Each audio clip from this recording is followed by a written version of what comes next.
Hey guys, what's up? So today I want to try something a little bit different. So I am a freelancer and I get a lot of work normally just through Instagram recommendations. I have tried doing cold calling and a bunch of other marketing techniques, but none of them really seem to work that well for me.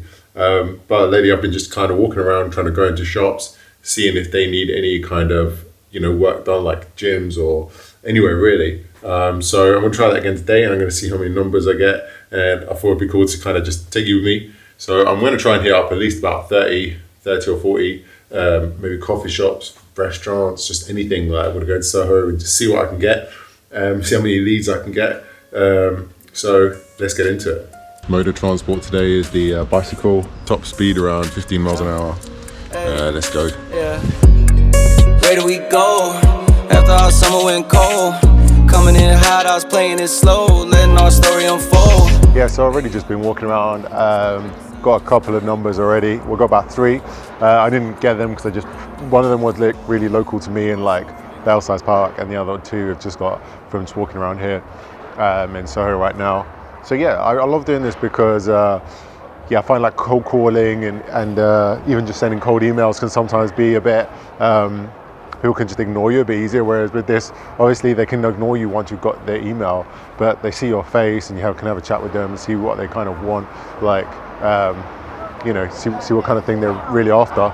Because like for instance, someone I was talking to yesterday, if I just emailed them, I wouldn't have known what this guy was after, but actually he wanted like product shoot and stuff like that.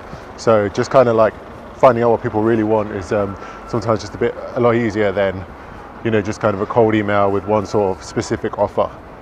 So yeah, that's just my take on it really. But it doesn't always work, to be honest though. Sometimes you can be walking around all day and get some leads, but like I said, like none of them might not come back to you. So one of the hardest kind of things about doing it this way though is obviously the managers aren't in a lot of the time, so you kind of just get an email, but and then when you email the manager, obviously they don't know who you are, so kind of doesn't really go through. Oh look, someone's doing a photo shoot in here. So yeah, I just went into another place, like a dumpling shop, and they just gave me their contact. I had a good chat with them actually for quite a while. But the thing was, they wanted to see that, they were really interested in my work, and they said they could see that I was trying to expand my niche, because obviously on my portfolio or any of my work, I didn't have food content. And food and drink is something I've been trying to kind of work on for a while, because I don't have much on my portfolio. I've got other stuff like fitness and yoga and meditation and so many things, but food actually is something I don't have. So sometimes, like a lot of companies, it's quite interesting. I've had this issue before where, they can see you can film, they can see you can edit, but they want to see it in that niche. So yeah, sometimes that can be a bit difficult to kind of break into. If you're trying to get into a new niche, you have to do some things for free sometimes. But I actually haven't been trying to break into or like pitch the food stuff for a while. It's not something I had in mind to kind of show them, but the place was like really busy on the corner there. There was a queue to get in, so that looks like a pretty good place to shoot for. But the problem is there is a queue on the corner. We try and go in there. But yeah, this is what I mean. When you kind of talk to people this way, it's a bit more harder for them to kind of just reject you, because if they see you're kind of like a bit of a socially savvy person and like pretty enthusiastic, and you come in and just try and talk to them, then they're more likely to talk to you for a while and show you a bit of time. Whereas if you just kind of send a cold email or cold call, then it's a lot harder for them to kind of reach out to you back. They give you less time basically. God, London is so cold today. So I just went to another place, said no. Got a house of botanicals over here. Mr. Fogg's. Oh, Mr. Fogg's. Yeah, no. Big chains like that, then they're definitely harder to get in with. You need to kind of go head office, or they need to hear about you from somewhere.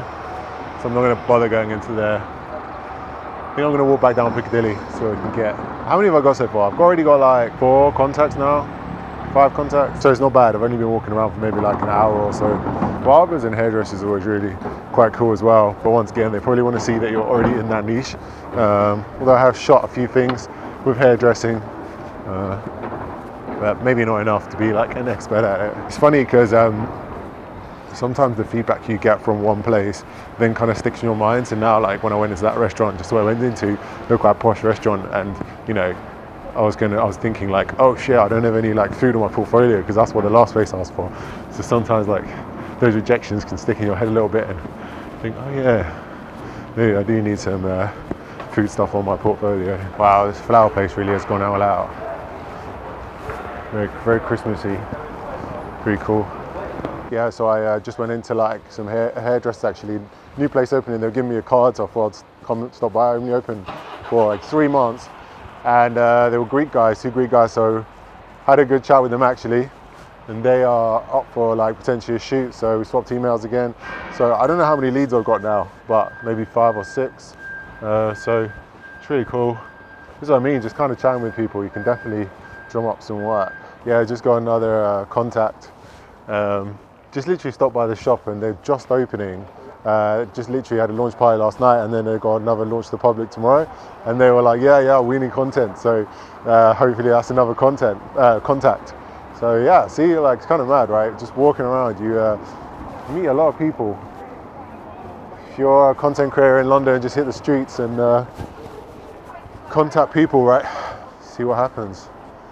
Wow, look at this place.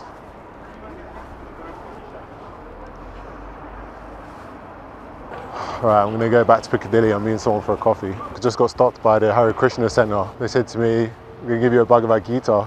So I was like, alright, I love that book, it's one of my favourite books. And then they said, oh, you gotta give a donation, £10. So, yeah, had to stop and pay them. So it wasn't really a free gift. The guilt trip to me is giving a tenner, but it's a good book. If you haven't read the Bhagavad Gita, go read it, it's amazing. My bike's still there, so that's a good sign. So what do you think? Have you guys ever tried to kind of drum up work this way, walking around shop to shop? Or do you kind of just let work come to you? Or do you do cold calls? What's your kind of go-to technique to drum up some work? But you know, the thing is with London, there's so much opportunity, and with most cities, right? So just kind of walking around, you can just meet a lot of people, and there's a lot of businesses and things starting up. So it's quite good. And the thing is nowadays with videography and photography, everyone needs social media content, you know? So it's quite it can be a bit of a cash cow business if you want to get out there and kind of put your name out there. That's what I found anyway in the last 2 years.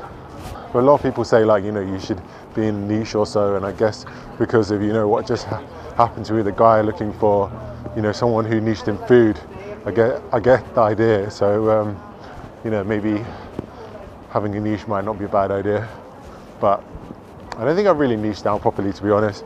I mean, I was in music for a while, but that was just made things a bit more complicated, because in music, what are you going to kind of be? Are you going to work in you can either work in like the corporate side of it, which is what I was doing, made stuff for like Akai and Rode, people like that, and a lot of studio complexes. I wasn't really in the kind of creative side of it, like working on like artists or bands.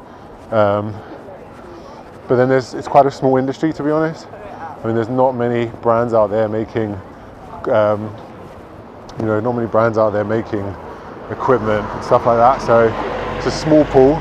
It's not like something like gyms or like hotels or like these, you know, these industries where there's like a lot happening in London that you can kind of like, you know, work for. So music's a bit of a tough one. I'd kind of think about whether to get into music if it's something if you're a videographer trying to break into the industry. God, London is so busy today. It's crazy. I just want to, this camera just looks so good, honestly.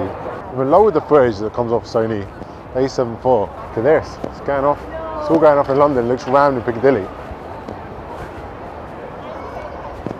It's been an interesting day. It's always good to know that you can kind of just drum up work, you know, by getting out and just talking to people. Put your brain into an abundant mindset, because otherwise you can get quite stuck, like worrying about where clients are potentially going to come from or anything like that. But you know, if you always realize that you can go out and meet more clients, meet more people meet more interesting people, more people to shoot for, then kind of put your brain into that abundant mindset, and you realize that there's like opportunity everywhere, you know. And I think that's something that's super important.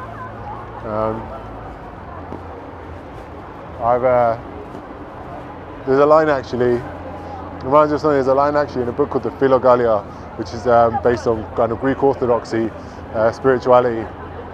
He says that it's quite a spiritual line, to be honest. It says like, if you worry about money, then you've lost faith in God. It's just quite a statement, but I kind of know what it means. Like sometimes just trust in the universe and trusting that things will come to you is definitely a good lesson to kind of learn. But you got to get out and work hard as well. You can't just like sit home doing nothing and then wait for opportunity to come to you, because it definitely won't. Well, it might do, but it's less likely, right? I look like an Eskimo right now, man. It's so cold out here. Got like gloves on and everything. It's freezing. But then actually, you know, I've been focusing a lot of this kind of like lead gen stuff actually can be very hard. You can spend a lot of time kind of building our leads, you know. But a lot of people say that's the quickest and fastest way to make, you know, the most money. And that's like definitely, obviously, there's no other way to do it other than direct sales if you want to drop money really quick. But obviously, another way and a longer sustainable way is obviously building a personal brand. So that's really what I'm trying to do at the moment. But obviously, I'm like quite in beginning stages of that. But I think like something I'm definitely going to focus on way more is just posting regular content and, you know, as I mentioned, just kind of building my personal brand up. I think in the long run, there's no better way to do it other than to do that. It's just something that, you know, kind of has to be done to sustain it. Otherwise, unless you're just really good at sales and you're just like, you know, constantly out there just selling. So building up personal brand is just something I'm super on at the moment. All right, so I'm gonna wrap this video up here because I don't think I'm gonna do any more lead gen today. I've got to go meet a friend now, and then maybe I'll do some on the way back home, but it's not super likely. But anyway, let me know your thoughts. I managed to get about, you know, 6-7 leads in the end, but I had really good chats with them. So I think they're more likely to come through other than, you know, potentially just kind of DMing or anything like that. Like I've had some real good chats with these people and they've met me now, they're more interested. So I feel like this is a good way to kind of get leads, but we'll see all in all in the future if actually any of them kind of come through. But anyway, let me know your kind of thoughts. Is it something you've tried as a videographer? I always think that these kind of videos are pretty interesting because a lot of people can take great pictures, make videos, but a lot of people can't kind of drum up the business. And that's like, really, if you're not sustaining yourself, then you kind of don't have a business, right? So it's super important to make sure you can get that kind of work coming in. But anyway, let me know your thoughts. This is something you've tried.